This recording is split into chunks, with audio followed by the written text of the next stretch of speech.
What's going on? Thank you so much for being here today. Welcome to my channel, Discovering Nicole. Yesterday, I put out a little teaser short and I said, who wants to hear the story about the time a crackhead stole my car? And so many of you guys have never heard that story, which is something that's really not normal. Oh, crap. Sorry about that. Which is something that's really not normal here because normally I've told all my stories. I can't think of any I haven't told except for this one. But if you've been around for a really, really long time, you might have heard the story before. So let's get into it. If I don't respond to your comments in the live stream, it's because I'm telling the story. I'm going to try not to respond to comments. I'm going to try and just tell the story and upload it so that way, those of you guys who watch it on the replay, the story just goes smoothly all the way through. So this is a story of how a crackhead stole my motherfucking car. So let me set the motherfucking scene. It was 2009, going into 2010. I'd just gotten out of prison and I paroled out to a sober living house called Williamsburg here in Little Rock. In fact, Williamsburg is super centrally located. It's right across from the Park Plaza Mall, right in the middle of Little Rock, the city of Little Rock.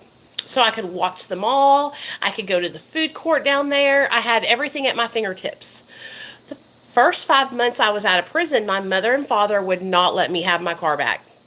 They wanted me to earn it back, like to show them that I was going to stay sober and not go out and relapse. Me and Nate stopped at fucking Starbucks this morning because he wanted a motherfucking cake pop. Because he was playing Rec Room last night and they were eating cake pops in the video on the game. So we got venti iced coffee with hazelnut syrup, vanilla, classic syrup, and extra cream. Sippy, sippy. So everything was centrally located and I was walking to everywhere I went because I didn't need to drive, right? Well, I got my job working at Kroger. I started getting paid really good money and I earned my car back, right? I paid my dad back the $7,000 I owed him for filing bankruptcy. I put, all the shit on my car I needed, like insurance and new tires and all that shit. Like, I've always been a hard worker all through my addiction. A lot of people, will lose jobs and be homeless. Yeah, I was homeless, but I worked really hard. I always had a job.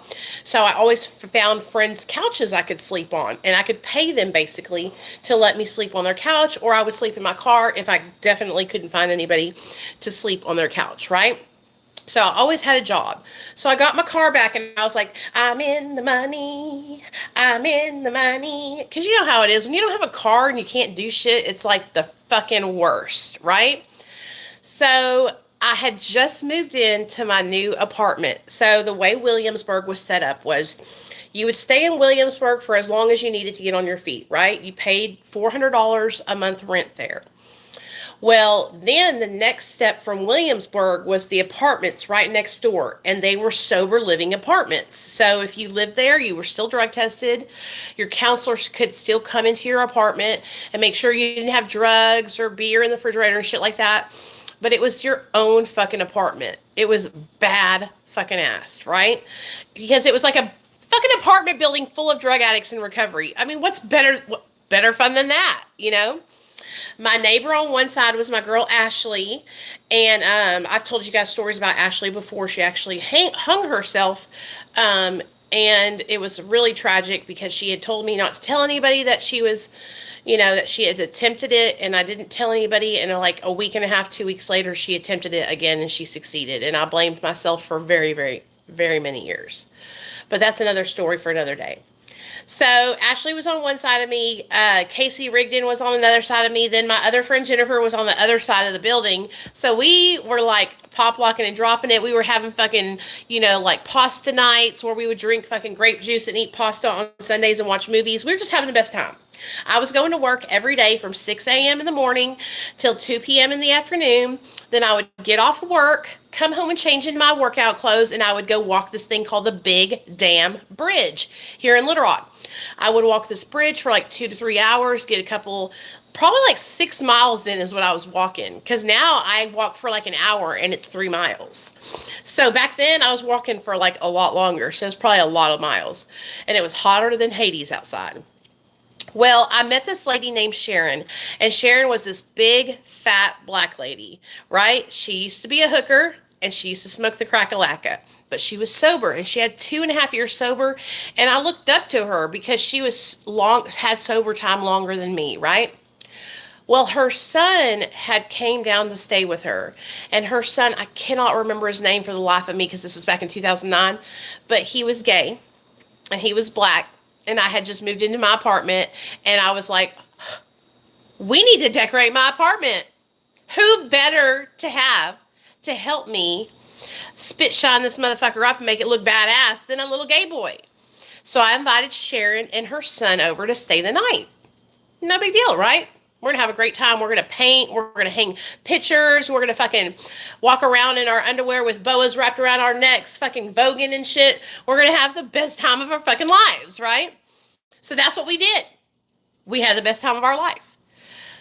That night, he was acting strange, like froggy, like he didn't want to stay the night or something was weird. And I just had this like uncomfortable feeling that I was going to stick my keys underneath my pillow and sleep with my keys underneath my pillow. No big deal, right? I didn't show anybody I was doing it, but I wasn't like discreet about it, right? I just like went over, put them underneath there and went to sleep. And at the time I had no bed. We were sleeping on air mattresses, like we were just having a camp out because it was a studio apartment. One big room, a kitchen, and a bathroom, okay? So I fall asleep. I'm the kind of person, you guys, that like when I hit the bed, I can fall asleep like this. My husband hates it. Makes him so mad because I'm over here like cutting fucking logs and he's over there tossing and turning and shit. So I'm cutting logs and about 3 a.m. I pop up. Man, I'm telling you what, I must have just popped up right as he left because I felt it. I got up, I looked underneath my pillow, and there was no fucking keys there. I shook Sharon's fat ass awake. Wake up, bitch! My keys are fucking gone, bitch. And I went and looked out the door because I parked my car right there where I could see it. Because I was on the top row. I was on the second floor of the building, and it was a 2-story building. And I was like, my car's fucking gone. And she started blowing her son up. And I was like, why would he take my car? And that's when she told me that he has a crack smoking problem and he had just been sober for like 4 months. And I was like, bitch, I am fucking pissed. So I called 911.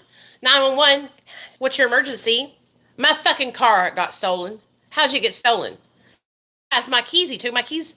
Oh, we can't report stolen then if he has your keys. What the motherfucking fuck? What do you mean you can't report it stolen just because he's got my damn keys? He stole my keys! I don't even know this little fucker. He's the first... What? They would not report my car stolen because he had my keys. So that morning is like 8 o'clock in the morning, and I'm like fucking pissed. Sharon had to go to work, and I understood that. So I sit at home until 2 p.m. because I was off the next day. And she got off, and I told her, you come straight to this fucking house and pick me up. We are going to 12th Street. We are going to Southwest Little Rock.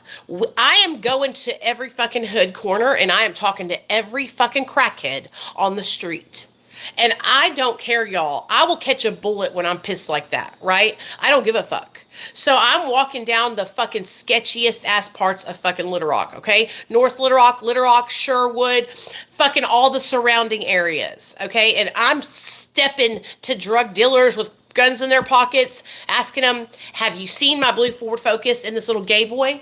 Have you seen my little blue Ford Focus in this little gay boy, right? My car I had since I was 18 years old. I bought it in 2000, and it was 2009. I had the car for years with no incidents like this. Never had it stolen, and I had been in my drug addiction for a long ass motherfucking time. Okay? So I was pissed off. And I had already had like really bad feelings about moving to Little Rock because I was from Hot Springs. And so I thought, I'm going to move to Little Rock, and hey, yo, co-host, I'm going to move to Little Rock. My co-host says hi. Good morning. I'm going to move to Little Rock, and I'm going to lose my shit. I'm going to get carjacked. I'm going to get fucking robbed. I'm going to be completely honest with you guys. Where I grew up, it was predominantly white area. I had never worked a job with a black person before. I know y'all are going to think I'm crazy as fuck. This is the truth, though. In Hot Springs, I never had a job with a person of color. I was the person of color. Okay? I never worked with a black person. The closest thing I had with a black person was I fucked him because my boyfriend was black when I was in school. I had a black boyfriend named Monster. But I had never worked with a black person. I had never hung out with black women. Okay. And so when I moved to Little Rock, it was like a culture shock for me because I had black women that hated me at my job. They were so fucking mean to me because I was half Mexican. You know, like I was really treated poorly by black women. But the black men loved me. So when I moved to Little Rock, I had the best time with my black boys, you know, but the black girls did not like me at all. Okay. So when I made friends with Sharon, I was so grateful that I found a black woman that was nice to me. And I loved her son. You know, he was cool as fuck. He's a little gay guy. You know what I'm saying? I love gay people. But I was like really brand new. I hadn't had a lot of experience with black people because of where I grew up. Okay, like seriously, I'm being honest with you guys. My mom's Mexican and my dad's Italian. Okay, like I am like 75% Mexican or fit. Honestly, on my heritage thing, my heritage DNA thing, it says I'm like 55% Mexican, and then a whole bunch of other stuff on my dad's side, which is South Italian, Jewish. Inuit, which is like a tribe from Asia, or not Asia, but Alaska or Canada or something like that. So I have Native American in me. I have Scandinavian in me, but my biggest percentage of my DNA is Mexican. It's called Mesoamerican on the heritage DNA thing. But anyways, so I did not know how to act when I got to Little Rock. I was very nervous. I was very scared. I got picked on a lot by people at my job because, like I said, I worked with all black girls. Like, I'm serious. These girls were mean as fuck to me. One girl pulled a knife on me in the back of the fucking deli at Kroger. Like, I'm telling you, like, I didn't know. I learned how to stick up for myself. So I was already nervous about being in Little Rock because I had come from Hot Springs, you know? So anyway, I was on every short street corner. I was fucking talking to every drug dealer. And here in Little Rock, this is not me being racist, they're all black. It's all black crackheads. Some white ones sprinkled in like my husband. Okay, and me. But all the guys on the corner are black guys, you know, so I am pissed as fuck. My Italian rage and Mexican rage is coming out of me. And I am stalking all these fucking black drug dealers, calling them, getting numbers from their friends, showing them pictures of my fucking car all day long for 2 days. And then my phone rings. Ding, ding. Hello? And it was a tip from one of the drug dealers that I talked to down on 12th Street. He was like, hey, I heard from a friend of a friend that my friends got your car up in fucking Northwest Arkansas. That's like 5 hours away. It's like right there at the border of Oklahoma and Arkansas. And I was like, okay, what's his name? Can I find him on Facebook, right? I got his name. I found him on Facebook. I messaged him. I said, hey, this is Nicole. Can you please message me back? I think you might have my car. I sent him a picture of it, right? And I sent him a picture of me in my bikini, too. Y'all, he called me back. And I was like, hey, man, I know this is really weird. And I'm not mad at you. I know it's not your fault. I know I don't want to press charges on you, nothing. But you got my car. And he said, I do. I have your car. I'm in Rogers, Arkansas, which is, like I said, right on the border of Oklahoma and Arkansas. And I was like, can I please get my car back, dude? Like, I'll do anything. Like, I was at that point where I'll fuck you if you let me have my car back. You know what I'm saying? Like, I was willing to do that because that was my fucking car. You know, he could sell that car for $6,000 easy. And he goes, you know what?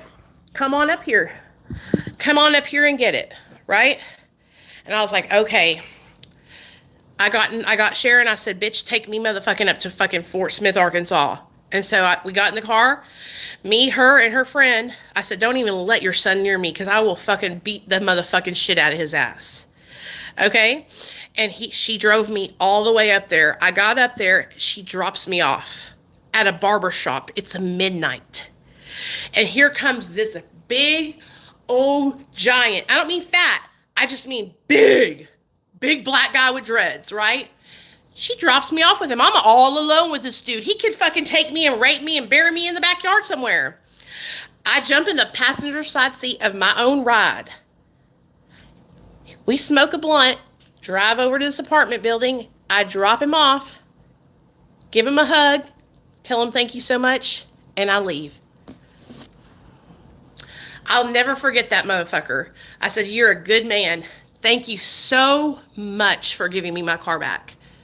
Thank you so much. You did a good thing. I told him, I said, I'm sober. I just got out of prison. I'm trying to change my life. I'm trying to do better. He was younger than me. I was in my early 30s. I think 30 years old. I just turned 30. And he was like 20 something, and I gave him the biggest hug. I said, man, I was willing to do whatever you wanted me to do for this fucking car. Just so you know, like, thank you so much for not being a dick. Thank you so much for not making me fucking turn out for you to get this fucking car back. Like, thank you so much. I told him, I said, anytime you need anything, I gave him my phone number. I said, you need something, you're in jail, you need bail, you need somebody to fucking come down here and bring you food, your mom and dad are fighting, whatever. Text me, I'll help you out, man. You did me a favor, I will honor my word and do you a favor, right? So now I'm 4.5 hours away. I hate to drive on the interstate, y'all. Hate it, okay? I cannot do it. Like, I'm scared as fuck. What am I going to do? Ding, a little bell ringing off in my head. My friend Matt Burton from high school was living up in Rogers, Arkansas. The only thing about Matt is he's a fall down, knock down, fucking drunk. When I tell you guys, this kid, I've cleaned shit out of his pants because he shit on himself drunk one time. I'm talking this dude will piss in the fucking wall because he thinks he's at the toilet.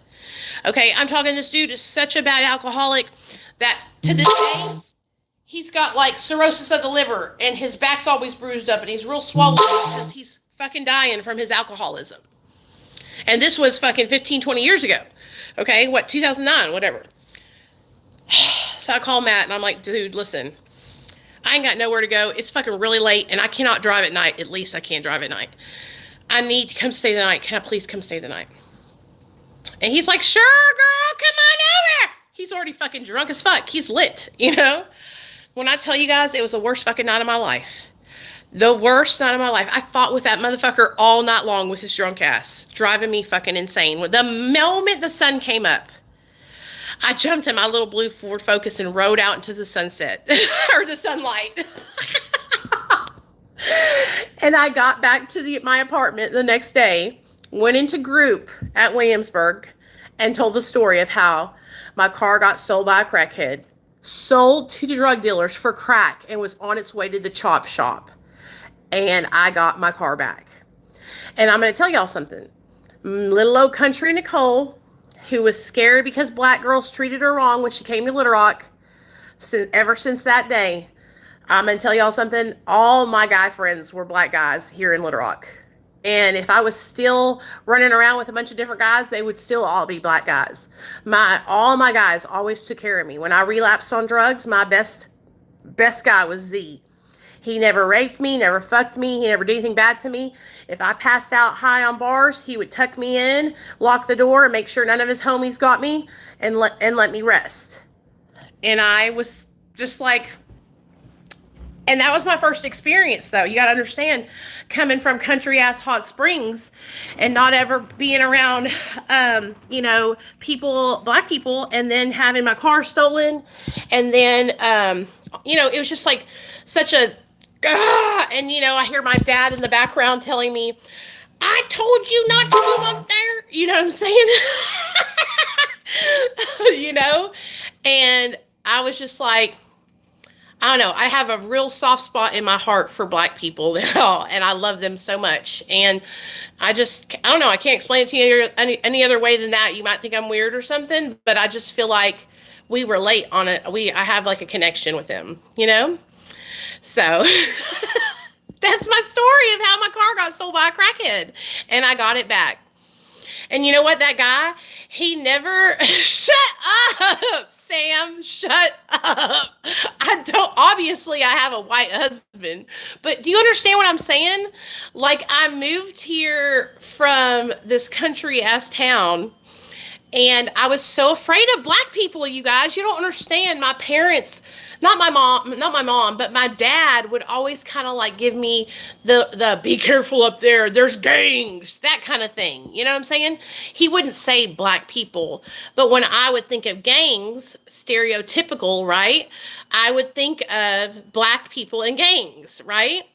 And if you guys watch the HBO special about Little Rock, you know that there's like one white guy on there talking, but it's like it was talking about the gangs back in the 90s and 80s, late 80s, early 90s here in Little Rock, banging in the hood or whatever it's called, banging in the rock or some shit like that. So I was like really sheltered when I moved here, even though I just got out of prison. The prison I was in was all white women. There was like 2 black girls in there, 3 black girls in there, and that was it. All the people were white, and so, anyways, I just had to tell y'all that story. It could have been a white crackhead that stole my car, but it was black people that got it back for me, and I was so grateful to them for giving it back to me, because like I said, he could have kept my car and chop shopped that shit, and nobody would have ever found it. Nobody would have been the wiser, because the police didn't want to help me. The police told me since he had my keys, I couldn't report it stolen. So that's it. That's the story. I'm sticking to it, baby. And yeah, I'm a person of color. I'm a minority. Damn it. I'm Mexican. Like I said, most of the heritage I have is Mexican. I'll show y'all on my DNA thing I got done. Just because I sound country as hell don't mean I'm not fucking. Oh, I do. I sound like I am country as fuck though. I just grew up in a small town. Keep it on the low. Mm-hmm. I love black people though. Always since that day, like really, like I said, love black people so much. I started making black friends that were black girls, and learning about why they were mad, right? And I learned it was because a lot of black girls feel like women like me or white women steal their men and are disrespectful to them. And I never meant that at all, And so that's when I started trying to understand, their point of view. Some black girls are just mean as fuck. And that's just how they are. A lot of black women are like that. It's like they're very mean to their sons and that kind of shit. But, I tried to understand, you know what I mean? Because I don't ever want anybody to feel like they can't talk to me, We know you love black men. Sam's a black man, just so y'all know. Sam, I'm blowing your cover. You're such a fucking asshole. I want to show you guys my DNA though, because somebody came in here, they're like, "Are you a person that got what?" Oh, I don't know. What do you figure? I mean, I consider Mexican a person of color, don't y'all? A minority, but whatever. Okay, let's look at my DNA.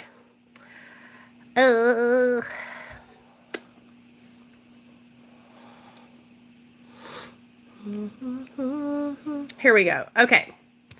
Ethnicity. Oh, you're Latino and black then. You're mixed. Okay, here we go. Okay, here is my ethnicity estimates, is what it's called. I'll show you guys real fast before we go.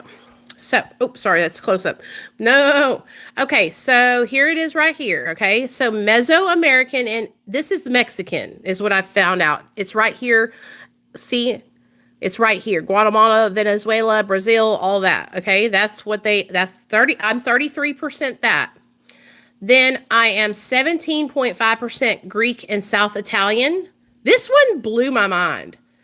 Then I'm 9.4% Irish, Scottish, and Welsh. Ashkenazi Jewish, 7.7%. I knew I had Jew in me from my dad's side, okay? Scandinavian, 5.6 Scandinavian, which is Sweden, Norway, Finland, Germany, Greece. No. Sweden, Norway, and Denmark. 1.6% Finnish. That's crazy to me. Look at this one. Middle Eastern, dude. I had no idea, you guys. No idea. Okay, Middle Eastern. So this is Syria, Cyprus, Lebanon, Iraq, Saudi Arabia. I had no idea it has Middle Eastern in me at all. That was a surprise. So yeah, that is my, finished. Oh yeah, here we go. Next one is Sephardic Jewish North, which is, look at this, all this. Okay. And then I have this, Inuit, which is Greenland, Alaska, Canada. This is a tribe. This is like Native American. Isn't that cool?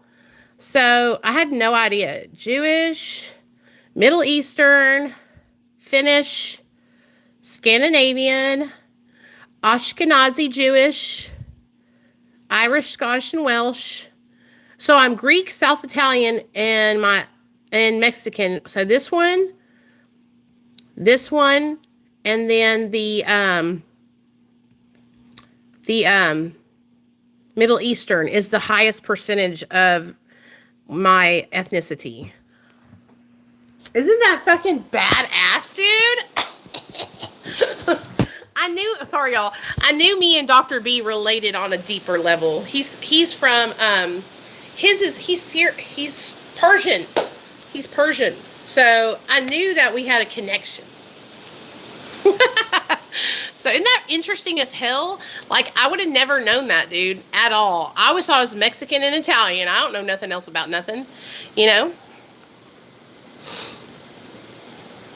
You know what? Somebody bought it for me, you guys. Hey, Dan, what's up, baby? Somebody bought me this. One of my followers sent me this DNA kit because they wanted to know what my DNA was, I suppose. Because I told them I didn't know. All I knew was it was public records match. Neil Allen Ploudre. That's my husband, honey. That's my husband. That's crazy. It has public records match, my husband. So I was trying to find like people that were related to me. And I found them. Look at this. Okay, so here's a girl in Italy named Valentina Proetti. She's my 5th cousin. I want to reach out to her. Okay. Then she's 30 years old, in her 30s. Then a guy named David Michael Frank in his 70s. That's my parents' 4th cousin. Tasha Gomez, my 5th cousin. Emmanuel Stefanovic in Switzerland. 4th cousin's son. He's my 5th cousin. Okay, like it's literally showing me people that live I have a relative in Ukraine. I have another relative in Canada, Switzerland. So crazy. I would have never, United Kingdom. Like, these are like 4th, 5th cousins, you know what I'm saying? But that's so interesting to me. I want to reach out to them and see if we look alike at all or have any similarities in the way we look, you know? But anyways, I don't want to make this video too long, okay, guys? Because I really wanted to just tell y'all the story of the crackhead that stole my car. But now you know a little bit more about, like, what it was like when I was younger and how I got to how I am today and stuff like that. Like, I've had so many different run-ins with people and so many different run-ins with Black people, so many different run-ins with white people, right? And if I compare all the run-ins I've ever had with white people compared to Black people, like, I feel like Black people have always helped me and white people have always fucked me off. You know what I'm saying? So that's why I'm just kind of like, I don't know. I love all people, but sometimes I get a little bit in my mind about things and I don't trust people. You know what I'm saying? Like, I think a lot of it was because the white people I hung out with were meth heads, you know? And I have to remind myself that. Like, a lot of people that I hung out with that were white were on methamphetamine, and that's why they were so bad, because they were under the influence of meth, you know? But I've always just felt like I had a connection to people that were people of color more than I had a connection with people who were white. You know what I mean? But I love everybody. I'm not prejudiced against anybody that's white. I'm just telling you guys, like, of course, my husband's white, my son's white. You know, I'm just sharing with you guys a perspective that kind of like hit me whenever that experience happened to me with my car getting stolen, you know? And it was a black person who stole my car, little fucker. You know, but he was cracked out, and he was really, honestly, he relapsed, and his mom didn't tell me that he had relapsed. He had 4 months sober, and I suppose he relapsed like a week or two before they came to stay the night with me. And that's how that all happened. But it was just so unfortunate because I was so scared that I was never going to get my car back, you guys. And that man, like I said, I just hugged his neck. You know, I told him, I said, I was ready to do anything to get my car back, you know? And you guys might think I'm crazy or whatever, but like, that's how serious it was. Like, my car was everything. That was the only asset I had. I had just gotten out of prison. I had just filed for bankruptcy. I paid $7,000 to wipe my slate clean so I could start over and begin a new life, you know? And so the only asset that I had was my car. It was a 2001 blue Ford Focus, and I bought it brand new. It had 5 miles on it. No, he never asked me for help later on in life, and I had the same phone number for years. Just like, I just changed my phone number recently, and I had the phone number before after that last one for like my whole sobriety, 8 years. You know, almost 8 years. And so I just changed it. And the only reason I changed it is because I joined a plan with my husband, you know? So anyways, I hope you guys enjoyed our little conversation this morning. Okay. And it was a cute little car.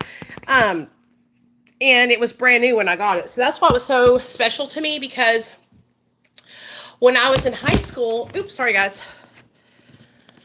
Are you really, Coralie? When I bought my car, I had wrecked my first one that my dad gave me when I was 16. Okay. And so he was like, I'm not buying you another car. You're going to have to get it on your own. So I worked all summer long at the revenue office and at Sonic, going into my senior year. And I saved up enough money. When I graduated my senior year, I put $5,000 down on a brand new car, brand spanking new. And my dad co-signed for me. And I paid that bitch off. I paid that bitch off in 2005. And so from 2005 till the day I signed my car over to a lady, because I sold it because I couldn't get it out of the impound and my parents wouldn't let me either. I sold my car to a lady. It was 12 years old. It was 2012 for $3,000. And that was the last time I seen old Blue. I called it Blue Bertha. And that car went with me. I rode that bitch till the wheels fall off, okay? I had a donut tire for like a year, I swear to God, when I was high on meth. And I could tell y'all so many more stories, but like I said, I want to keep this short, so I love you. I'll see y'all later. Let me think of some more stories, and I'll put a short up, and y'all can vote on whether you want to hear it or not, okay? All right, good night. Good night. Good morning, you guys. I hope y'all have a great rest of the day. I'm going to shower and shave and then do some makeup later on. So give me a couple hours and I'll be live over on TikTok. Okay. My TikTok is my backup account. I have 38K on that one, and it's just Discovering Nicole. Dan, you can come tell your story over here if you want to, baby. That'll help you. Why don't you send me a message? My phone number is 501-471-9455. Just send me a text, okay? It's 501-471-9455. Hold on, let me put it in the chat for y'all. Did anybody join our Telegram chat? Or y'all losers and didn't do it. Telegram chat. Here we go. 501-471. And don't be prank calling me because I'll just block your ass, okay? So it doesn't bother me to do that. All right, if you do. Okay? Okay. Love you guys.